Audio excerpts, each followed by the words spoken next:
everyone. ඔබ සාදරයෙන් පිළිගන්නවා The Finance Fix with Dimoj channel එකට. අද අපි බලමු අපි ළඟ තියෙන මුදල් වැඩි කරගන්න ක්‍රම 6ක් පිළිබඳව.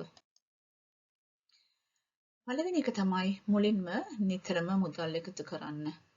ගාන නෙමෙයි වැදගත්, ඉතුරු කිරීමයි වැදගත්. ඔයාට පුළුවන් නම් ඔයාගේ හැමදාම මාසෙ පඩියෙන් 10%ක් 20ක් 30ක් ඉතුරු කරන්න. ඒක හරිම වැදගත්. එච්චරමත් ඕනේ නැහැ. ඔයාට පුළුවන් නම් රුපියල් 50ක් 100ක් පැත්තකින් දාන්න හැම සතියකටම හැම සති දෙකකට සැරයක්ම එක්ක හැම මාසෙකටම. ඒක තමයි හරිම වැදගත්. ටිකෙන් ටික මේක විශාල මුදලක් වෙනවා ඔයාට නොදැනීම. ඔබේ මුදල් භාවිතය සඳහා අරමුණක් හදාගන්න. උදාහරණයක් ලෙස දුරකථනයක්.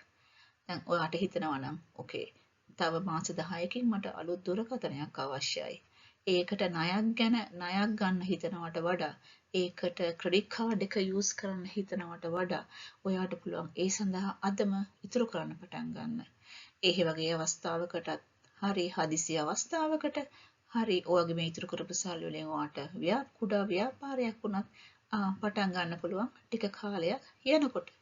මෙහෙම කරගෙන යනකොට ඔබේ ඉතිරි කිරීම හරිම සාර්ථක වෙනවා.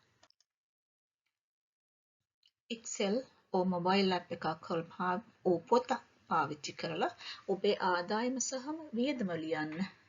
මේකෙන් ඔබට විශාල මුදල් නාස්තියක් නැතිවීම වළක්වන්න පුළුවන්. එතකොට ඔයාට හොඳට අවබෝධයක් තියෙනවා ඔයාගේ ආදායම මොකද්ද, ඔයා මෙච්චර කල් වියදම් කරේ මොනවද, ඔයාට කොච්චරක් සල්ලි ඉතුරු වෙලා තියෙනවද, ඒ සල්ලි ටිකෙන් ඔයාට ඊළඟ පඩිය හම්බ වෙනකන් ඔයා ජීවත් වෙන්න කොහොමද කියන එක ගැන හොඳ අවබෝධයක් ලබා ගන්න පුළුවන්.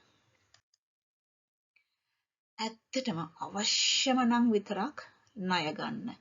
මේ ණය ගැනීමේදී පොලිය ගැන හොඳම අවධානයක් යොමු කරන්න. සමහර වෙලාවට සමහර හදිස්සි ණය ආපදා දෙන තැන්වල පොලි අනුපාතය හරිම වැඩි. එහෙම වුණාම ඔයා සමහරලාට ගත්ත ණය ප්‍රමාණයට වඩා පොලිය ගෙවන්න පුළුවන්. ගොඩක් ක්‍රෙඩිට් කාඩ්ස් පාවිච්චි කරන්න පටන් ගත්තහම ඒ ක්‍රෙඩිට් කාඩ් වලට නියමිත දිනට ගෙව්වේ නැත්තම් ක්‍රෙඩිට් කාඩ් එකේ පොලිය හරිම වැඩි. ක්‍රෙඩිට් කාඩ් පාවිච්චි කරන එක හරිම හොඳයි. ක්‍රෙඩිට් කාඩ් පාවිච්චි කරාම එතකොට ඔය සප්ලයර්ස් ලාගෙන් දෙන ඩිස්කවුන්ට්ස් ඒවා ඔක්කොම අරගන්න පුළුවන්. ඔයාට හොඳ අඩු මිලකට බඩු ගන්න පුළුවන්.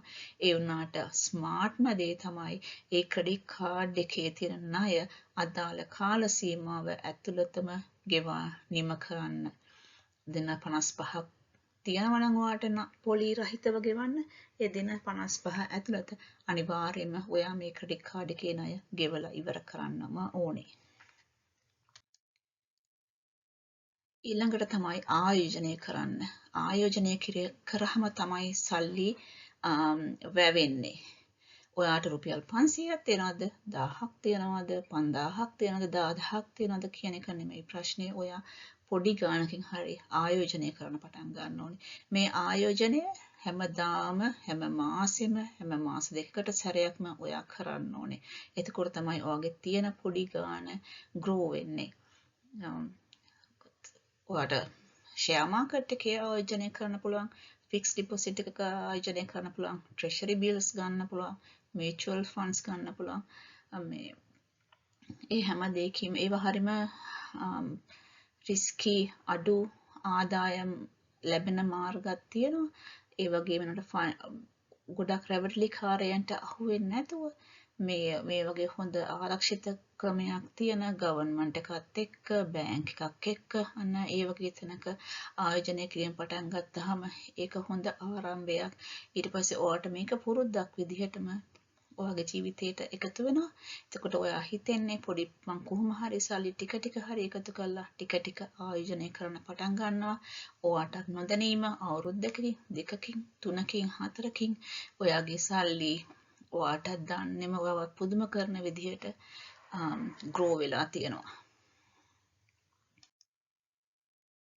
හැමතිස්සෙම ඔයාගේ මේ මුදල් පාලනය පිළිබඳව ඉගෙන ගන්න බලන්න. Google එකේ තියෙනවා, පොත් කියවනවා, වීඩියෝ බලනවා, පාඨමාලා හදාරන්න පුළුවන්. මේකෙන් තමයි ඔයාට හොඳටම ආයෝජන දැනුමක් ලැබෙන්නේ.